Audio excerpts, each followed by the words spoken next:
Thank you very much. Good morning, everyone. I'm Holly Leo, and I'm a member of our board. Hello. Welcome, welcome everyone here in the sanctuary and online. Please take this moment to silence your cell phones. Today, our ministry director, Mary Jean Haas, is with us, and her talk, yay! And her talk title is Choose Your Witnesses to Reality Carefully. So today we have a truly Unity Family Day, since our musical guests are the Voices of Unity Choir under the direction of Carol Roman. Yay. And we have a transformational story today from Jackie Barragan. Yay. We are so blessed to have such a spiritually rich community right here. We have a variety of upcoming events in May and June. We have quantum healing, sound baths, a retreat on June 13th with Craig and also Stacy Pendleton, who wowed us recently with her vocal talents. If you don't get the e-news on Friday, please see Amanda today to make sure that you can be put on the list. And of course, Shara will be back with us on June 7th for her last planned visit. I know, so sad. Finally, today is the first Sunday in May, and if you have a birthday in May, please stand up so we can celebrate you.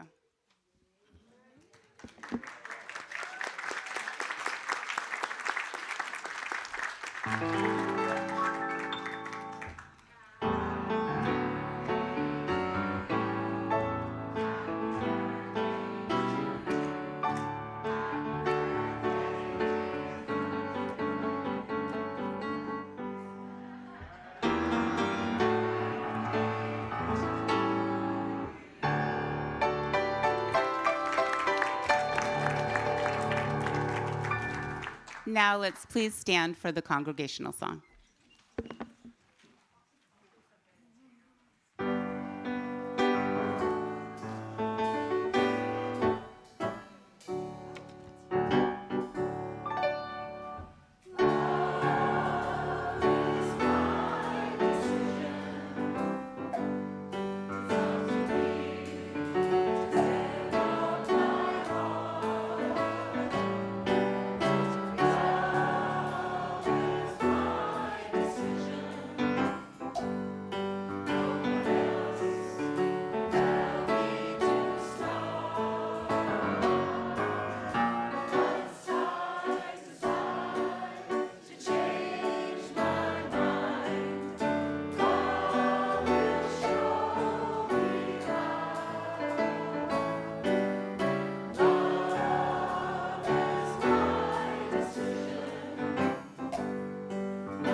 Good morning, beautiful, beloved, spiritual community.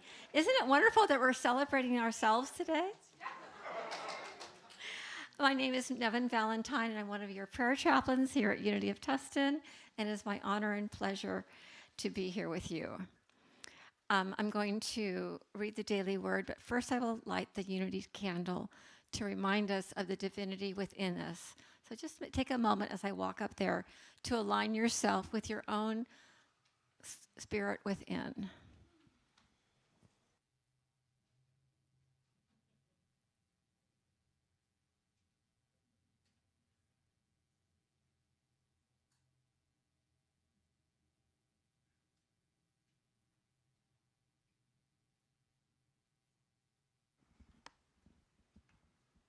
Okay, so the daily word today is life. Maybe we should say it's community life. And the affirmation is, with joy I dance in the fountain of life. And the scripture is from Psalms 36:9. For with you is the fountain of life. In your light we see light. In our community we see light. Yes? The daily word. Observing children playing in a fountain, I hear them laughing as they dart through sprays of water, surprised by sudden geysers. Sunlight turns the wafting mist into prisms of color, a reminder that the same joy and light dance in me. Life can feel like that fountain, fun, but sometimes catching me by surprise. If I resist, I grow weary, but when I move with its rhythm, dodging, laughing, and dancing, I feel the pulse of divine life. Even in challenging circumstances, I can regard the spray as refreshment, the soaking as grace. Each of these baptisms becomes an invitation to cleansing, renewal, and awakening, a chance to grow in spirit. As I join life's dance, I am lifted. Creativity awakens, joy abounds, and I feel fully alive. So, yes, I will say now, I'll say the affirmation once and then we'll say it together. And aren't we excited that Mary Jean's giving the talk today? And aren't you intrigued by the title? Can't wait to hear it. Okay. The affirmation I'll say once. With joy, I dance in the fountain of life. Together, with joy, I dance in the fountain of life. And now I welcome our beloved Mary Jean to the platform.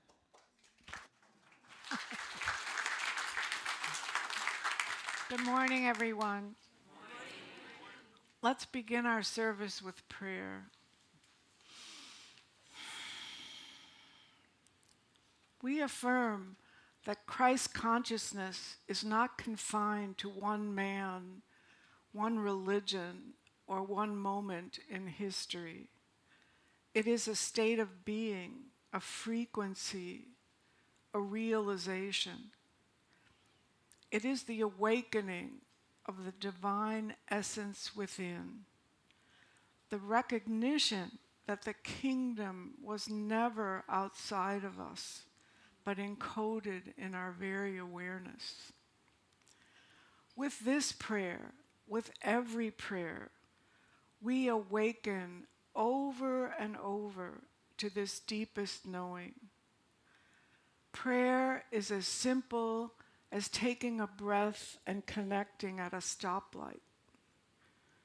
Prayer is as complex as our long journal entries asking how and when and why. Prayer is releasing our hold on figuring it all out ourselves and letting go. Finally turning to the higher power, the higher self, the transcendent and eminent God, the greatest mystery. We affirm that God is, and all is well. Amen. So I want to introduce to you Jackie Berrigan, who's going to be giving our transformational story today. Like so much of life when we let life flow and let it come to us, we were facing a bit of a crossroads with the loss of Kathy Andrews. Kathy Andrews. And Jackie came just at the right and perfect time and stepped into, what could be somewhat of a difficult situation. But she stepped into it with great willingness. She said yes to it.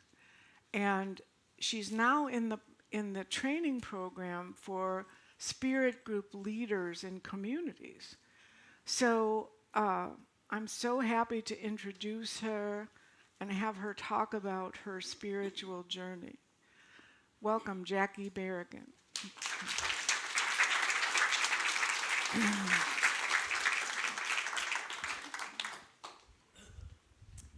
Hi, everyone. Like Mary Jean said, I'm Jackie Berrigan, Unity's new Spirit Group Program Leader. My husband, George, and I have been attending Sunday service since December 2024. We have a son who's 21, Daniel, and a 14-year-old daughter, Lysandra, who's part of YFL. And they're here to support me today, so I want to say thank you. George and I were raised Catholic and attended Catholic school all our lives, but we were what you call cafeteria Catholics. We didn't agree with a lot of the moral teachings and beliefs, but we went to Mass once a year on Easter, like good cafeteria Catholics. From the ages of 16 to 42, I rolled my eyes at religion and church. I held a lot of anger and cynicism toward God. I believed in him and I loved him, but I questioned a lot of what I had been taught about God.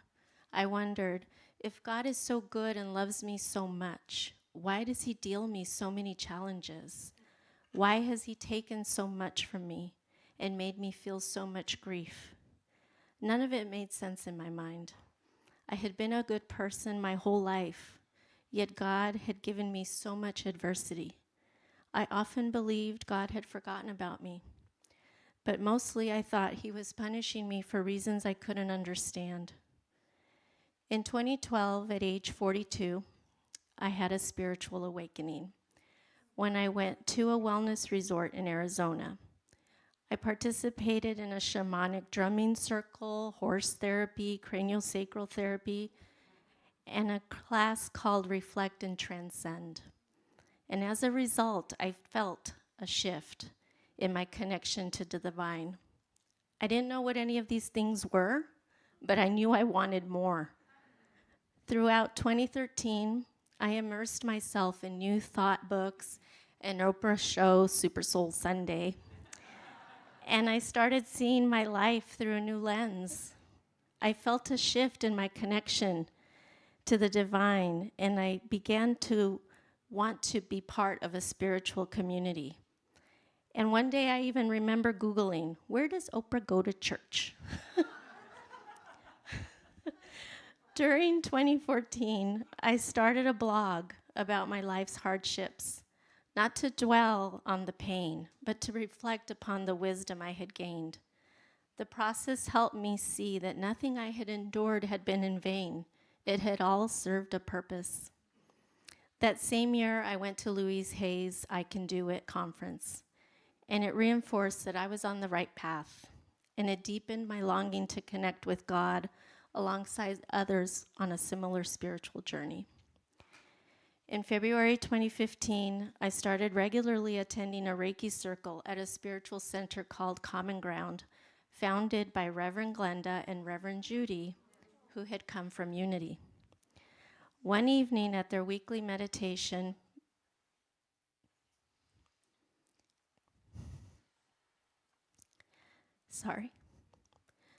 tears streamed down my face as I heard the message.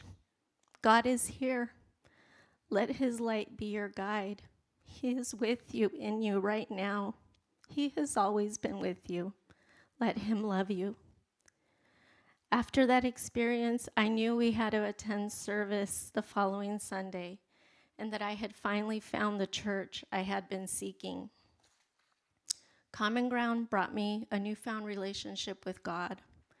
but it also brought me to Unity. My first time setting foot at Unity was September 19, 2015. I was extremely worried over a health scare I had had, and I came to walk the labyrinth for the first time that day. Before I entered the labyrinth, I asked, what do I need to know? What is this here to teach me? As I slowly began to walk the path, the answers came. This is here to teach you to have faith, to believe, to let go, give it to God. Your only job is to surrender. I left with a sense of calm, truly believing that I would be okay. For the first time in my life, I learned what it meant to surrender. Ultimately, the doctor didn't find anything serious, and I wept tears of gratitude and joy. Common Ground closed its doors in 2019, and we were left without a spiritual home. Then the pandemic hit, and we all know how that went. Life went on, and God continued to deal me difficulties, but this time I was better equipped at handling them. I reached into my new spiritual toolbox and used everything I had learned. One of the tools I often used was the labyrinth. For a decade, I had been visiting about 3 to 4 times a year, but even more during times of distress. The labyrinth always gave me answers I needed in order to overcome what I was facing. In December 2024, George and I were experiencing grief and sorrow once more, and we felt a need to return to a church setting. I shared this with Reverend Glenda during a coffee date, and she suggested we try Unity. On the 29th of that month, we attended our first service here. As I looked around at all the smiling faces, I felt the warmth and love in this room, and I immediately knew we had found our new spiritual home. After service, Kathy was standing at the welcome table. She proceeded to tell me all about spirit groups and encouraged me to sign up for one. I signed up for the only spirit group that suited my schedule, which was for a book about the Enneagram, something I had never even heard of. The group was going to be led by a young woman named Amanda, and the rest is history. After Kathy's passing, Shara asked if I would be interested in stepping into the role of spirit group program leader. Without hesitation, I said yes. I shared that Kathy had been the very first person that I had met at Unity, and that it would be an honor to carry forward her legacy, especially because I knew firsthand how important spirit groups were for building connection, community, and friendships. I'm so grateful for Kathy's passion and dedication to spirit groups, and I hope to make her proud. If you had told me when I was in my 20s and 30s that one day I would be in a leadership role at a church, I would have laughed. But you know what? If I had to go back and do it all again, I wouldn't change a thing. Because I now know that life is school for the soul. The adversities, the losses, the anguish, they weren't punishments like I once believed. They were life lessons. God took so much from me, but he gave me so much more. He gave me the ability to find the lessons in those challenges. He gave me a spiritual toolbox to reach into during times of trouble. And he gave me courage to face hardships head on, trusting that all will be well. Lastly, God gave me Unity of Tustin. And in return, Unity gave me a place to call home. Thank you.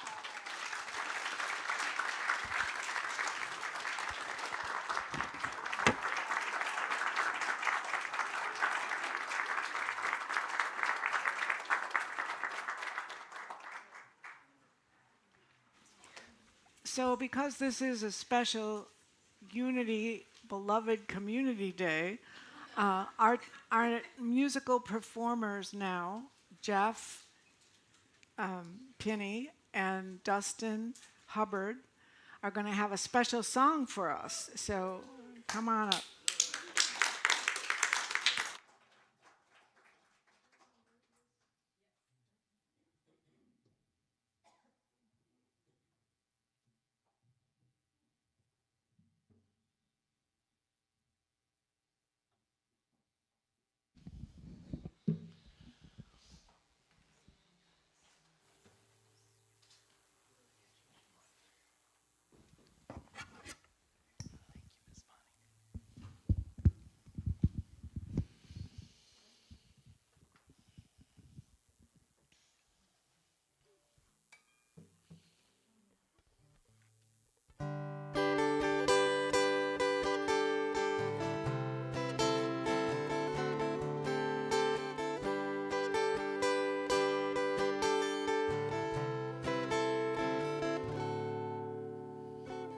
Here comes the sun, do-do-do-do. Here comes the sun, and I say it's alright. Little darling, it's been a long, cold, lonely winter. Little darling, it seems like years since it's been here. Here comes the sun. Here comes the sun, and I say it's alright.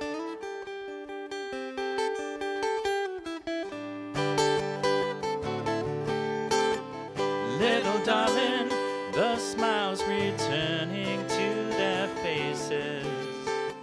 Little darling, it seems like years since it's been here. Here comes the sun.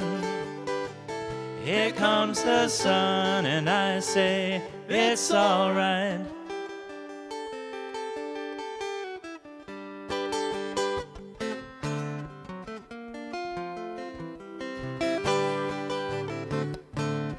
Sun, sun, sun, here it comes. Sun, sun, sun, here it comes. Sun, sun, sun, here it comes.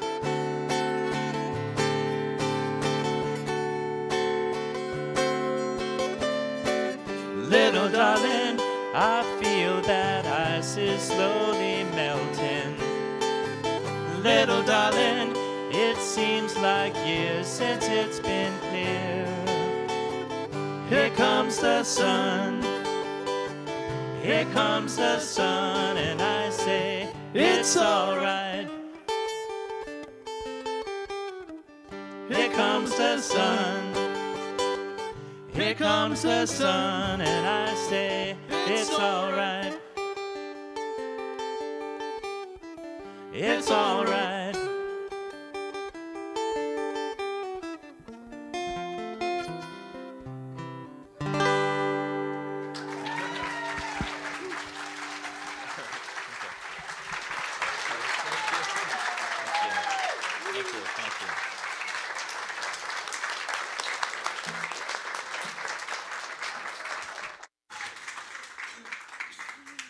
Are we not a talented community? Wow. So choose your witnesses to reality carefully. Reality with a capital R. And because this is kind of a heavy topic, I thought we'd start with something a little bit lighter. Do we have the slides, Tony? And the very same goes for Ezekiel, which brings us back to our starting point, the 9 tenets of constancy. Damn it! Well, I seem to have lost my place, so I'll start over. Aw, for the love of crumb cake. Our sermon today is on constancy, inasmuch as moreover, by dint of our application of these principles, we can learn instances of constancy. Sweet constancy.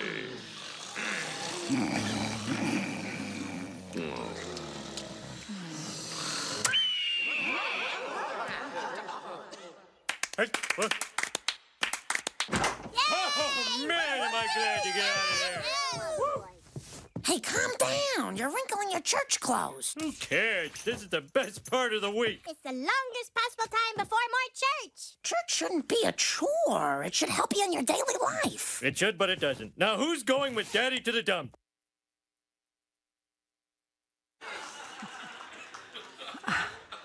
So we're probably not going to choose Reverend Lovejoy as one of our witnesses to reality. And I'm sorry to those of you online that they may preempt that because there's a bot that goes around looking for, we don't pay for streaming rights, so you might not be able to see that, but Google it because it's really funny. So. Out beyond ideas of wrongdoing and right doing, there is a field. I'll meet you there. When the soul lies down in that grass, the world is too full to talk about. Even the phrase each other doesn't make any sense.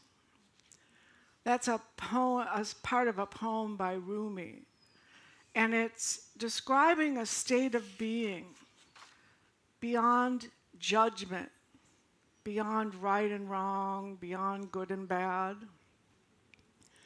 This community has a long history of supporting and teaching non-dual teachings. We've invited a lot of teachers here who are non-dual.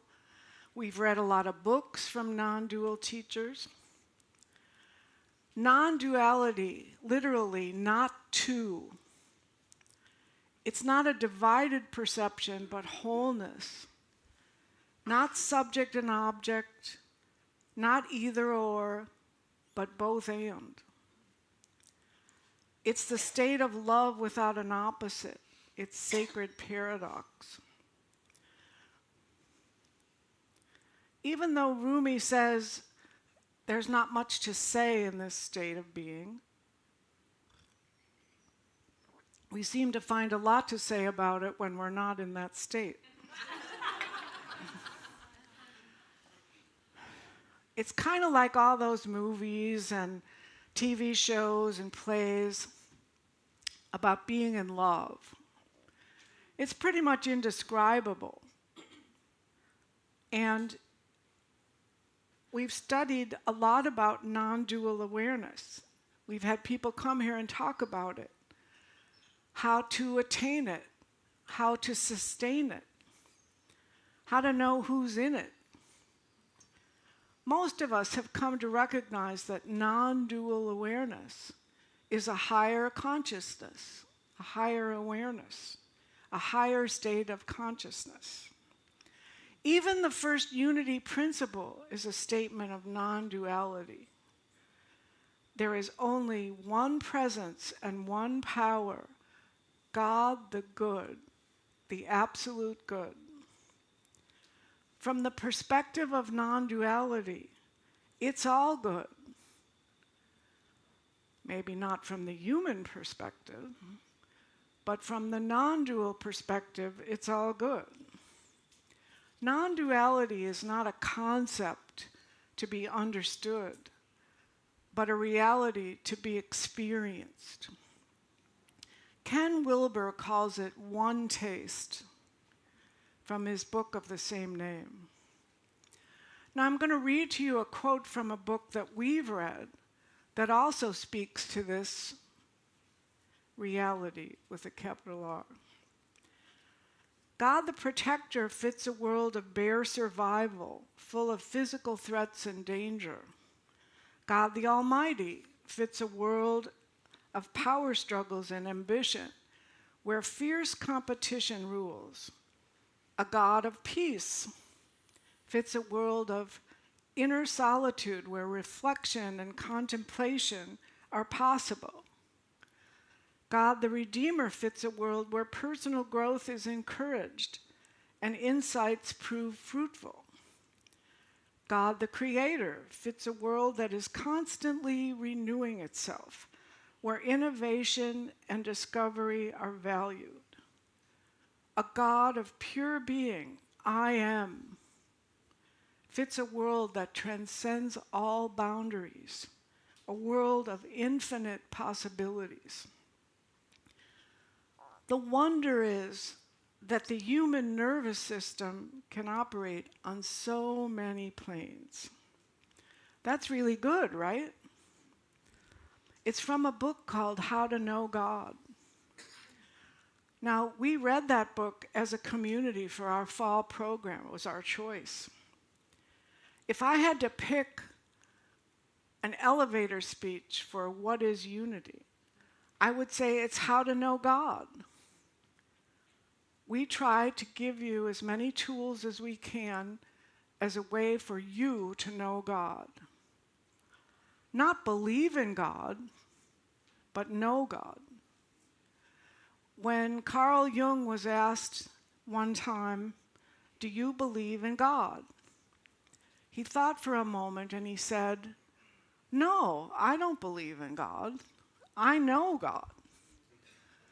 There's a big difference. You don't believe the sun is going to rise in the morning. You know that it's going to rise. So I want to talk for a minute about spiritual bypass. It has a lot of Hydra heads that come out of it, right? There are a lot of ways that spiritual bypass shows itself. Sometimes it means jumping too quickly to see the good, even in terrible tragedies. You might remember that story about the two kids who get up on Christmas morning and they go downstairs, and under the Christmas tree is a big pile of smelly, stinky animal stuff. And the one kid says, "Oh no, another pile of animal stuff." And the other kid says, "Oh boy, there must be a pony under there somewhere." Our understanding of the word good needs to expand in order to even begin to understand this idea. Human good as we define it and divine good aren't the same thing at all. Divine good is unfathomable. Today I want to talk about a particular variety of spiritual bypass, because this is something I've been struggling with. I've had the one taste of being in that field beyond right and wrong and good and bad. And because I've experienced this non-dual awareness, I've been particularly upset lately about some things in the news. Some of those things have been shocking, bewildering, disappointing, even disgusting, about a particular spiritual teacher. We read that book, How to Know God. I recommended that book to people. I love the book. His name is Deepak Chopra. In case you're unfamiliar with him, he's actually a brand, not just a teacher, not just a writer or speaker, but he actually is a brand. He's a physician, so he brought the idea of spirituality from his Hindu teachings and his training as a physician into the whole wellness movement. The Deepak Chopra Center in San Diego was a place where people would go for these very expensive wellness retreats. I guess it's now closed. Emails between him and the convicted pedophile Jeffrey Epstein were released by the Justice Department. If you haven't read them, trust me, there's not much room for misinterpretation, despite what Dr. Chopra says. It's very clear that their communication is at the very lowest level of consciousness regarding young women. But I don't want to talk about the content of those emails here. But my struggle is, in non-dual consciousness, it's all good. It's all God. We're in that field of awareness. The contemplative mind can hold paradox. Two equally true things can be true at the same time. What do we do with these teachings from these people? Because he's not the only one. There's something about when a spiritual teacher, a minister, a guru, a priest, anybody that says they have a special connection to God, a higher calling to God, when there's one of these kind of egregious violations, it's even worse than from a politician or an actor or someone who we go, oh yeah, there it is. Ralph Waldo Emerson, the famous transcendentalist, had a saying, "Your actions scream so loud, I cannot hear what you say." Sort of a consider the source. So, Tony, can we have the next slide?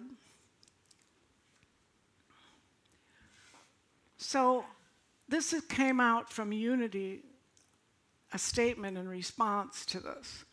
You might not be able to see it real clearly. Out of deep respect for survivors and our commitment to spiritual integrity, UoT World Headquarters will no longer use, promote, or include Chopra's materials in our content, programs, educational offerings, or publications.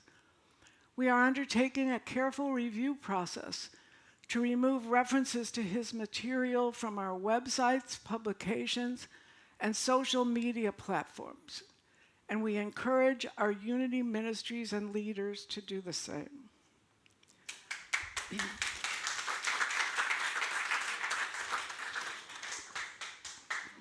Tony, can we have the next slide? So I'm not going to read this whole thing, but this is from the Centers for Spiritual Living. That concern deepens with his repeated appearance in the publicly released Epstein files, which include deeply troubling correspondence with Epstein after Epstein's conviction and public exposure as a serial abuser of girls. The correspondence with Chopra reveals language that trivializes harm, invokes secrecy, and reflects profound power imbalance. You can read the rest if you want. The Center for Spiritual Living had a especially vested interest in this because they used to require all their ministerial candidates to go through a Chopra program. So I'm sure they felt very violated. And finally, I guess I can do this myself. Tony, can you do it? This is from the Shift Network. The Shift Network is kind of a big deal. The Shift Network has removed the previously included summit content that featured Deepak Chopra due to the 2026 documentation of his relationship and communications with Jeffrey Epstein, as revealed in the U.S. Department of Justice Epstein files. We feel that spiritual teachers must be held to the highest standards of ethics and integrity, and we are committed to hosting only those teachers on our platform who hold themselves to those same standards and align with our mission and values. So when I got the email from UoT, that day I went into the open door, and Susan Gilmore and I removed the 2 books from our shelves by Deepak Chopra.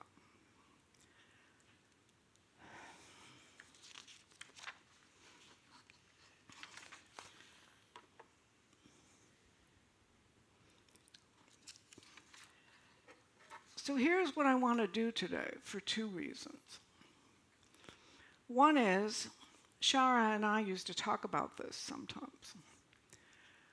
Something about the model of all of the people, you people sitting there, like the people in Reverend Lovejoy's community, sort of settling in, and one person standing up here and talking. It seemed like an old model, and I don't have any answers. I'm not saying I know what to do about it, but I'm saying it does feel a little like, how can we change this up, sort of. And secondly, and even more importantly, who am I to be saying anything about anything, spiritual truth, right? Yes, I'm the interim minister and the spiritual director and all that, but really, I'm no kind of spiritual authority. So I want to hear from you. Amanda's going to pass mics.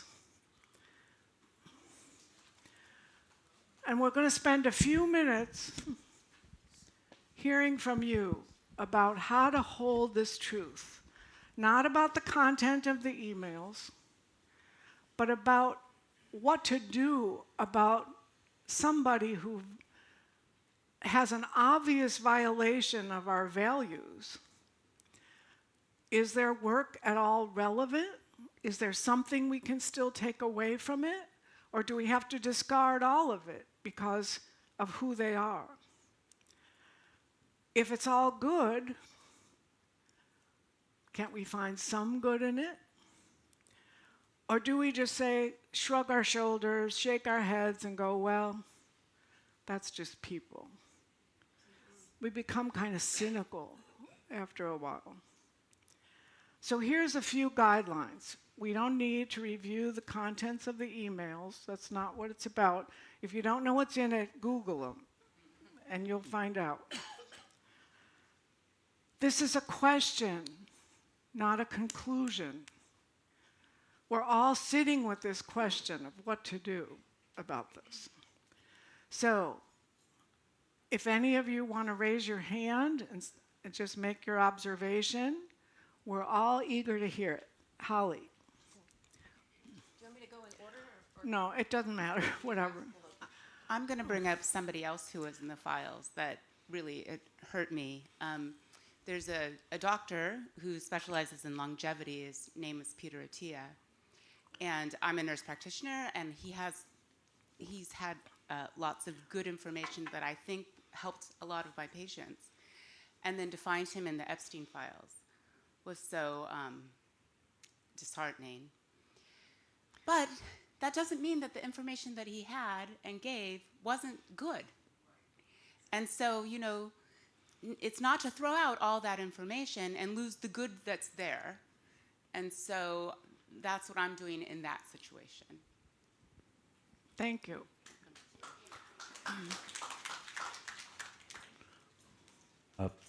First of all, I'm sorry, what's your name? my name is Mark Paza. Cardine Okay. is my wife. This is my dad, Rich, and my kids Okay.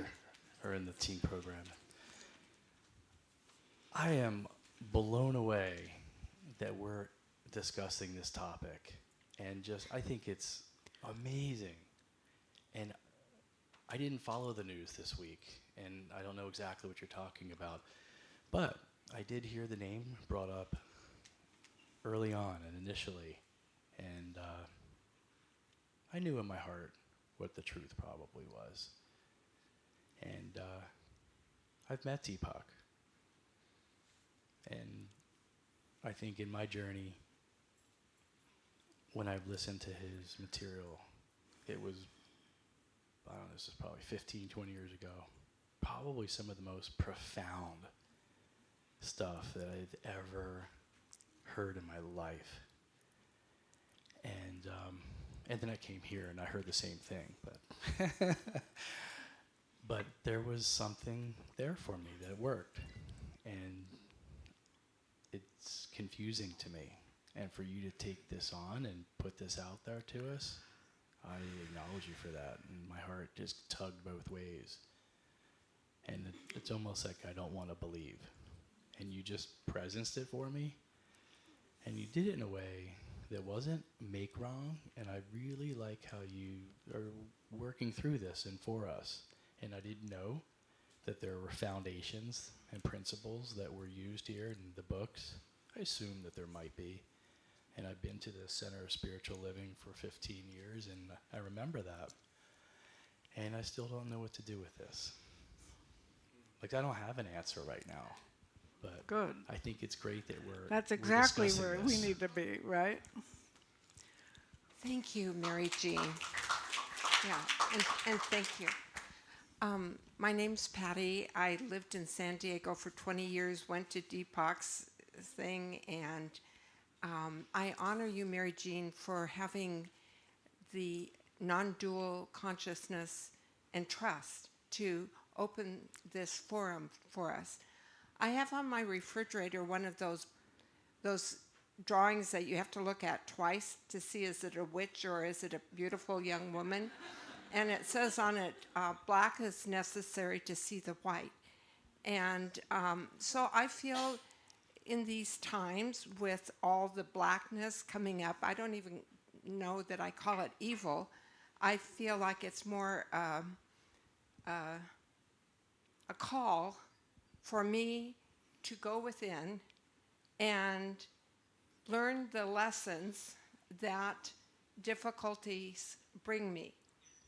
I feel that God is omnipotent and even uses the darkness, uses all people to speak the truth.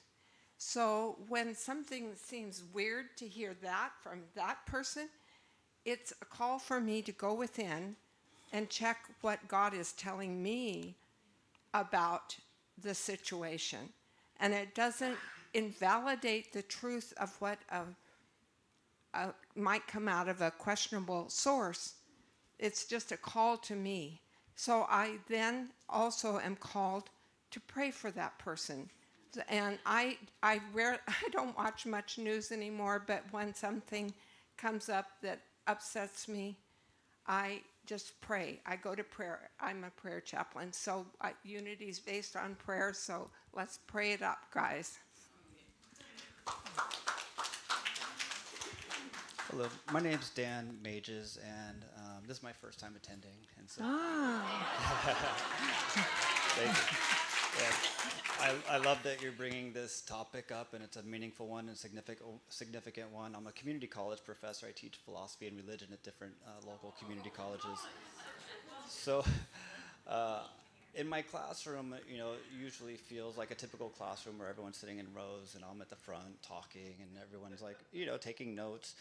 But I use that first introductory experience to transform my classroom into a circle where I have everyone sit in circles so that they can be heard instead of like having someone turn around. Most of the time in class, students don't even turn around to listen to the person that's questioning something, right? It's like whatever I say, because I'm standing at top, I'm the one I have more power.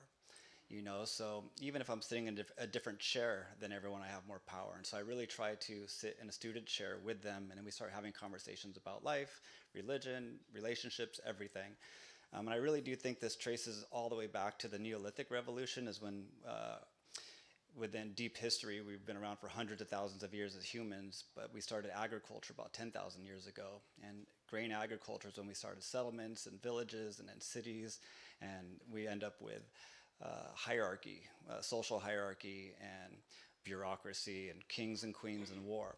And so I think this really ties into hierarchy, where our society is based on hierarchical networks. And so it's really best that we sit in circles. And I think that you're talking about how can we do things differently. We do it when we recognize that no one is actually better or worse than anyone else, and that we're all just conduits of information that we've received or heard or thought about. And so when we're sharing in a circle, whether it's a drum circle or a sharing circle, but everyone has an opportunity to speak. And I think we're better in networks so that we can collectively share our information. So I think when individuals get put on these pedestals, whether it's a priest, a pastor, a professor, we have problems. And I think those problems carry with them, I think any of us in his situation could have ended up doing something like he did, So I think it really is the structure rather than the individual. And if we remove names entirely, if we didn't know if it didn't say Rumi at the bottom, it's still a beautiful and quote that rings true. So it really doesn't matter who's saying who the person is or the conduit of the information. Good information is good information. So I don't think we need to like erase this person from history. I think he's a human being just like us, and he fell into the hierarchical trap, if you will, and our society supports that. So I really do think sharing power and sharing information is a better way.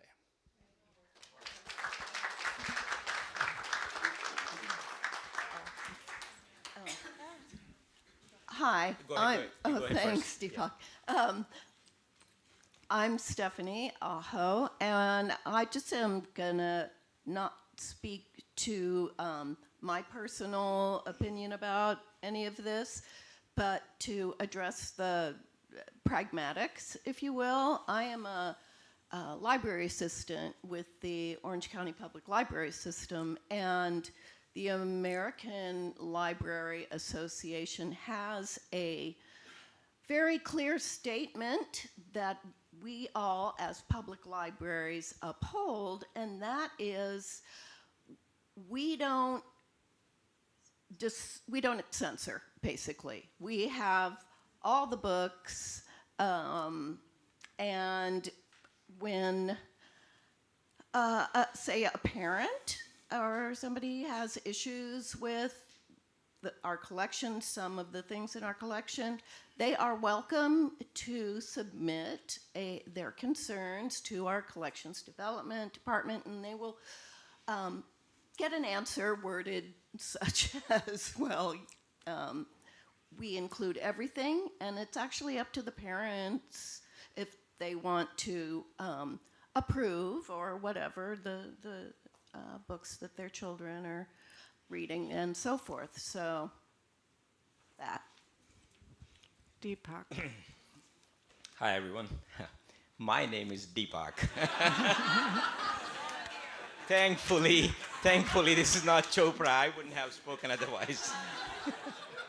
Yes, I am.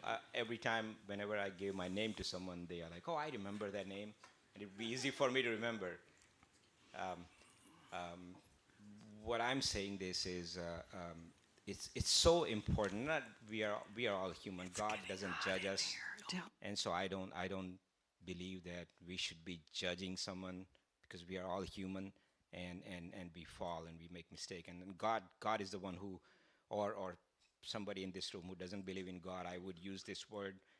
You can change that to good, orderly direction. And to me, God loves us unconditionally, and that means I'm not the person to judge anyone. I would never be able to judge someone, because I know how much I've been forgiven, how much I've been unconditionally loved by God, like a loving parent.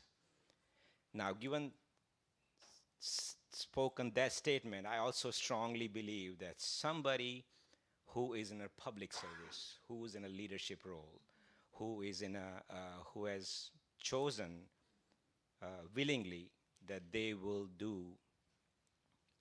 join a service which requires a leadership role. In an organization, there are special rules and regulations. If their bylaw is correct, and if they choose to fail, which again, I'm not the person to judge them, but if they choose to fail, they have an obligation, first of all, to stand up or to resign from that position. And I'm saying this to myself and to everyone who chooses to go in a public service or leadership role, that is unconditional. That means that I call this, as an engineer, there are areas where you cannot make mistake. This is an area where moral judgment, ethical clarity, your leadership is like so at the highest level all the time while you are in the leadership role. And if somebody chooses to fail, they will have to. I am saying, including me, that they will have to step down. And as a group, as a I call it servant of God. What I call this is, if someone is failing, which again I'm repeating that we are all human, we fail, but we see someone doing that, it's our moral obligation as a member of community that we individually, first of all, connect. We try to do our best to guide them but if we see that action of an individual is is failing our bylaws, our regulation, our requirements, then we will have to step them up to higher level. To I don't know, somewhere I heard that you bring them to elders and you bring them to the leaders of the church, and eventually we might have to. I'm not saying me, but we will have to tell someone that these actions are not acceptable by our bylaws and our requirements, and I hope they will understand. I'm not saying I would judge them. I'm not saying God will ever judge them, but I still strongly believe that as a leadership, if somebody chooses to do that, they have a moral obligation to go with the highest ethical clarity in their mind. And if they choose not to do that, they should not be in that position. This is just my opinion again. Yeah. Lynn. This is going to be short. Okay. I believe this is spiritual bypass to take the books out of the library and for unity. And the reason is, you know, I mean, I was taught in healing school by Barbara Brennan that, you know, we teach from, when we're leaders and healers, teachers, we teach from our higher self. We teach from that place of our higher self. And I think that Deepak's information was from his higher self. He also had his lower self operating in secret, and now it's out, right? But I feel like if you take these things out of the libraries, then no one knows that man. And no one knows that that man had dark and light. And I think it's important for us to know that. And for us also to, you know, again, look inward. I like what Patty said, to look inward and to realize don't follow leaders. You know, your leader is inside your connection to spirit. So I think that having them in there and knowing, I mean, there can be an addendum. This man fell from grace or whatever you want to say. But keep the information there. I agree with Stephanie. I mean, she didn't have an opinion, but I agree with the library. So anyway. So thank you from all of you.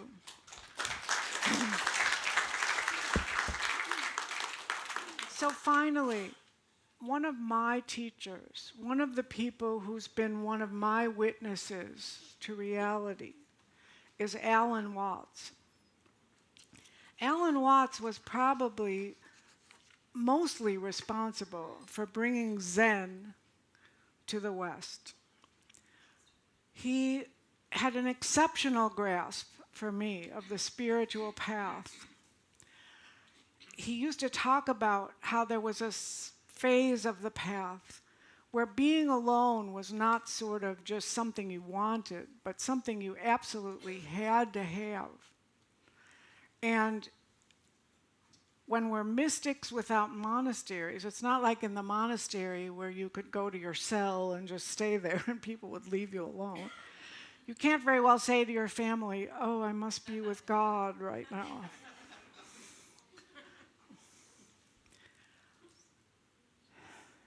He didn't believe in long periods of meditation. He thought it made people stone Buddhas. But Alan Watts was a very complicated man. He was married 3 times, and he was never faithful to any of his wives. He had 7 children that he struggled to support. And it's probably the kindest thing we can say is he was an indifferent father. He called himself a spiritual rascal. To be fair, he wasn't telling anyone how to live. He was telling people how things are.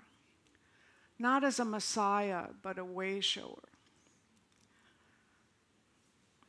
You might feel a little unsure right now. Like someone said, I don't know how to hold this yet.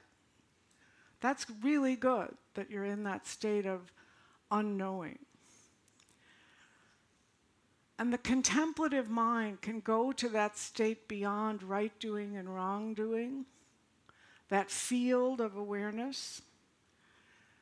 And after you stay there for a while, you can then come back with discernment to the world.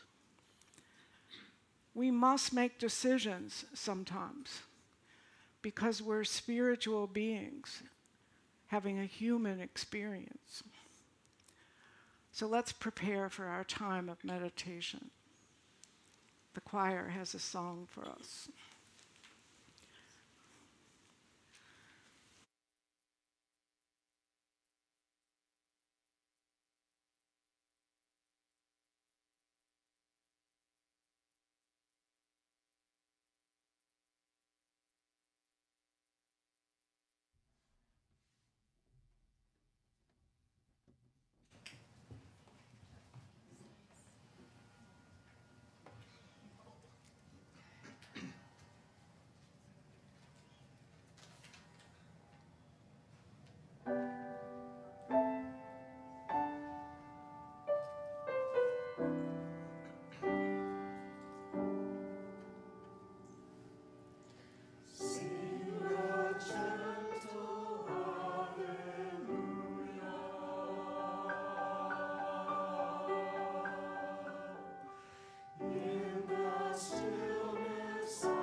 So after all this thinking and supposing and pondering,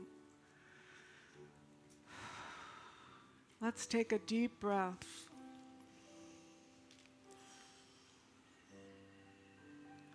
And let it go.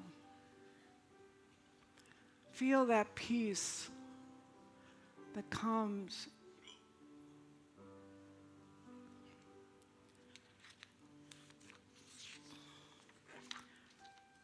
Breathe in and center in your heart, releasing all thoughts. One more time.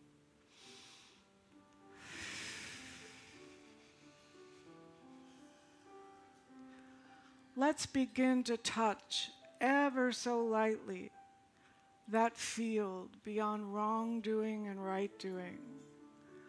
The field of love without an opposite. Beyond thoughts, beyond words. The fundamental ground of being. We let go of judgment and fear, finding a profound inner peace, seeing God in everything, literally taking on the mind of Christ. As we go into the silence, we focus on the breath as we go deeper into the cave of the heart, the secret place Jesus referred to.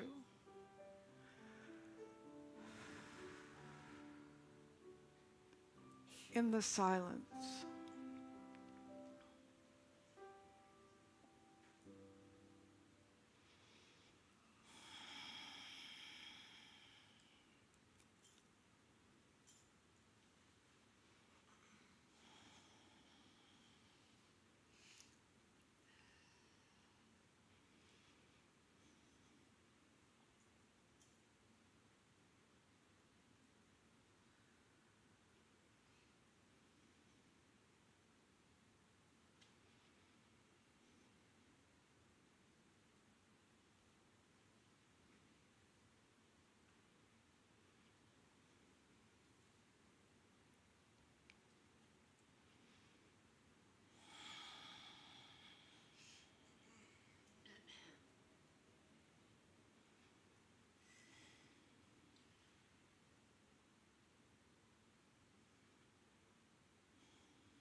as we return to this time and space,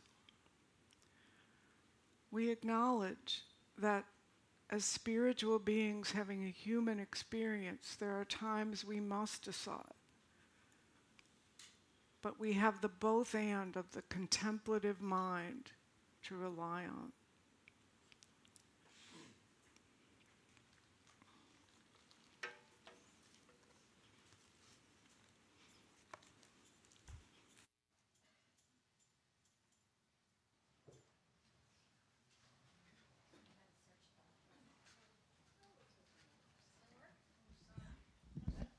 Hello?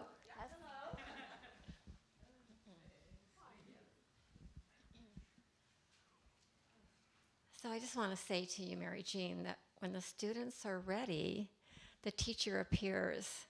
And you truly trusted us as spiritual truth students to accept your challenge and speak from our hearts and our minds. And what a brilliant community we are, and so discerning and so spiritually mature.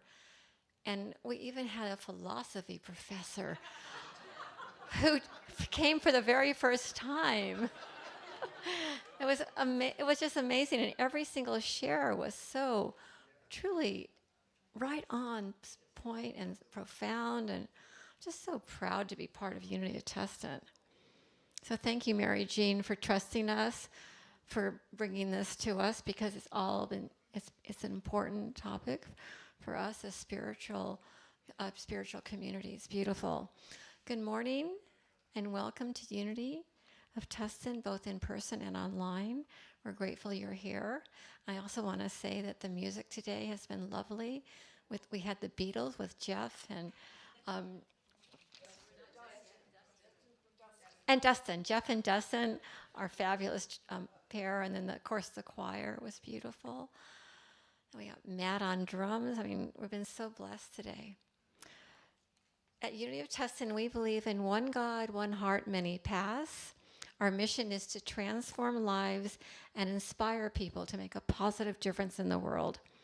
We are a fully inclusive community, and wherever you are on your spiritual path, we're glad that you've joined us. If you're here for the first time or second time and you're comfortable doing so, please raise your hands so we can gift you with a card, information card, and a flower. Welcome. Welcome to our professor. Anybody else? Wonderful. And after service, please, everyone, enjoy food and hospitality and fellowship around the hospitality table, and stop by our open door welcome center and bookshop. I stopped by there on the way before service and bought a Mother's Day present for my daughter and a sweet 16th birthday present for my granddaughter. And as always, we have our Reiki practitioners wearing green ribbons. And would you all stand up right now so people can see who you are? There's our Reiki practitioners. And just stay standing. And you don't have, okay, I want you to see who they are so that you can go to them at the end of service. And we also have prayer chaplains wearing white ribbons. Prayer chaplains, will you join the Reiki practitioners in standing? And all of these wonderful people will be in our community. I'll be standing by the prayer box along with somebody else to pray with you, and they'll all be around. We love to pray with you, and all prayers are confidential. And if you would sit down, and then with the labyrinth, if you're interested about our labyrinth, we have Labyrinth Ministry over there with Lynn and Joy, and they will help you understand how to use the labyrinth as a spiritual path. And it was nice to hear Jackie talk about the labyrinth as important to her. And Jackie, your share was very, very moving. Just all the pieces were so important today, wasn't it? There's always so much happening on our campus of consciousness. Please check your Friday e-newsletter and visit the welcome table for upcoming events and services and ways to serve our wonderful Unity of Tustin. Now is the time for our love offering, supporting the work of our ministry. There's electronic ways to give listed on the screens and in the seat backs in front of you. And we also are going to pass the bag.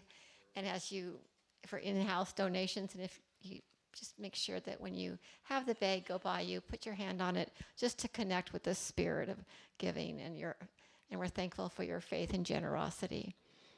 And now, Reverend, well, I'm going to call her Reverend Mary Jean because she's earned it.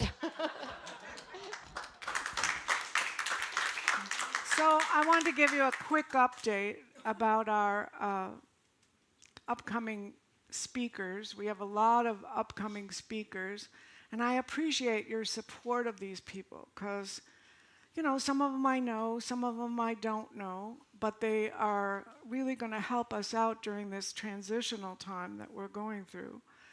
Our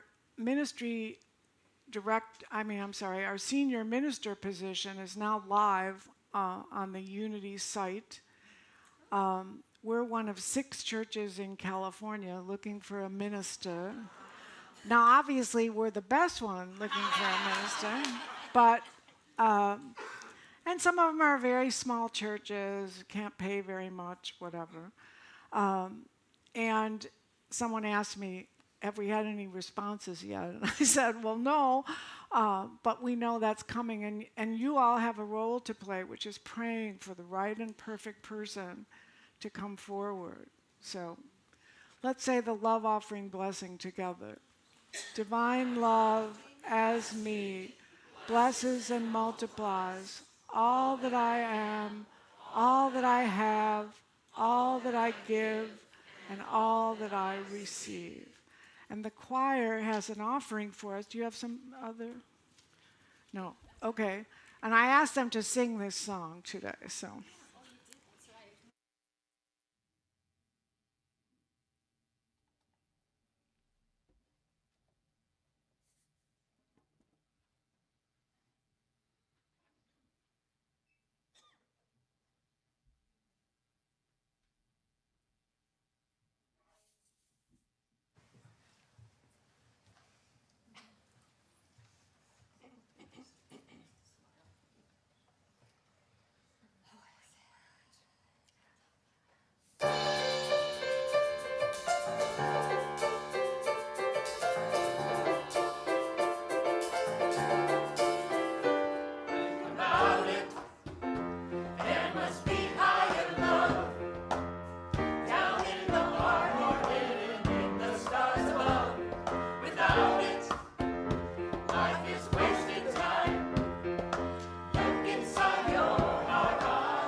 said, take me.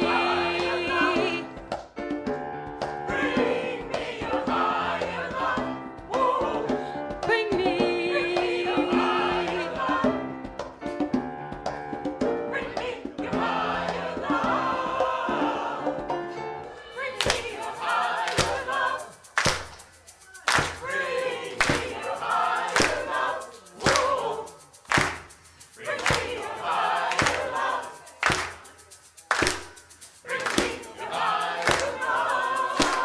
I said, bring me. Bring me.